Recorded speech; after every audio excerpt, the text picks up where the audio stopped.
Olá, boa tarde. Começa mais uma edição do Band Cidade. E se não bastassem vítimas de H1N1 e dengue na região, uma picada de escorpião matou uma criança em Taubaté.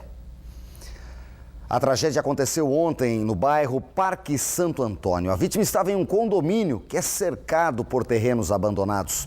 A repórter Maiara Gouveia tem mais informações. Boa tarde, Maiara. Boa tarde, Nicoline. O garoto de apenas 1 ano e meio morreu logo depois de dar entrada no pronto-socorro de Taubaté na manhã de ontem, por volta das 6 horas. O garoto já chegou em estado grave à unidade de saúde e foi picado dentro de casa. Quem tem mais informações sobre esse caso é o coordenador do controle de animais sinantrópicos aqui de Taubaté, José Antônio Cardoso. José Antônio, em que condições esse menino foi picado e por que ele morreu tão rápido? Olha, nós tivemos conhecimento que a picada foi dentro de casa mesmo, né? E as picadas de escorpião, elas tendem a ser mais graves em pessoas com menos peso corporal, né? Ou seja, basicamente crianças e pessoas muito magrinhas, ou então pessoas já de idade. Ele se encaixa no primeiro caso, né? Por baixo peso corporal, o efeito do veneno vai ser muito maior no organismo. Nesses casos, qual é a melhor prevenção? Como prevenir um acidente terrível como esse? Olha, na realidade nós trabalhamos com basicamente duas estratégias. A primeira é controlar a fonte de alimento e o abrigo do escorpião nas residências, através da vedação de todo material todo local que possa servir de abrigo, né, para o escorpião, frestas, encanamentos, ralos, né?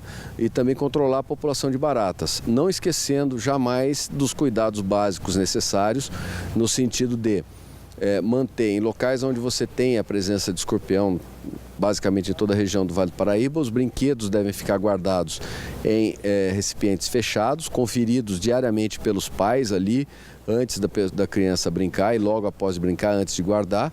Né? E além do que, verificar roupas, verificar calçados, sempre batendo antes de colocar no pé, antes de vestir essa roupa. Muito obrigada, José Antônio, pelas suas informações. Maiara Gouveia, de Taubaté, para o Band Cidade.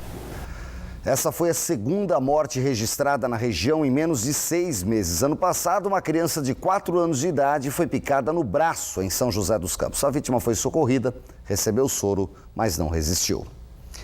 E a secretária de Saúde de Pindamonhangaba, Sandra Tutihashi, informou esta manhã em entrevista coletiva que a cidade investiga uma segunda morte com suspeita de gripe H1N1. A vítima é um homem de 57 anos que morreu no final de semana.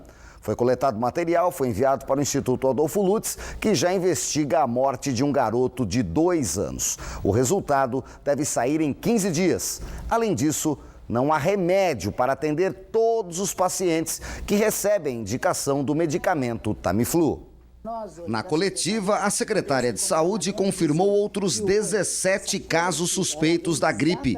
Sandra Tutihashi disse ainda que não há remédio suficiente para combater a doença. No pronto-socorro da cidade, apenas os casos mais graves estão recebendo o medicamento Tamiflu, que deveria ser oferecido para todos os pacientes suspeitos da doença. Dentro do pronto-socorro, o protocolo foi implantado. Todo paciente que teve a suspeita que estava dentro de protocolo, todos eles foram atendidos com o medicamento. Que ainda há muita indicação e muita prescrição por médico, que é o Tamiflu, né? Porque o tempo todo há uma indicação hoje, porque o protocolo ele determina isso. E esse medicamento, nessa quantidade, nós não tivemos para distribuir a todos. E por quê? Porque está sendo liberado gradativamente e está sendo em maior quantidade para serviços que são de maiores referências e para cidades que já tiveram confirmados os casos também dessa síndrome gripal. A reportagem completa sobre esse assunto no Band Cidade, segunda edição. A gente mostra agora os números da gripe H1N1 em nossa região. É o placar da H1N1. Em Caraguatatuba, o caso confirmado e são outros 3 suspeitos que estão sendo investigados. São José dos Campos também tem uma morte suspeita, 29 casos são suspeitos da doença. Taubaté até agora uma morte suspeita e 21 pacientes com suspeita de H1N1. Ubatuba também tem uma morte suspeita e outros 5 casos estão sendo investigados. Em Jacareí, até agora, a prefeitura registrou 15 casos suspeitos da doença. Em Lorena, são 10 casos suspeitos. Temos também Caçapava, com 4 pessoas que aguardam o resultado do exame da gripe H1N1 e Tremembé, com 2 casos suspeitos. Depois do intervalo, o telespectador participa do Band Cidade e mostra a falta de iluminação do Parque Jardim das Nações, em Taubaté. Não sai daí, eu volto rapidinho, hein? Agora faltam poucos segundos para 1 da tarde.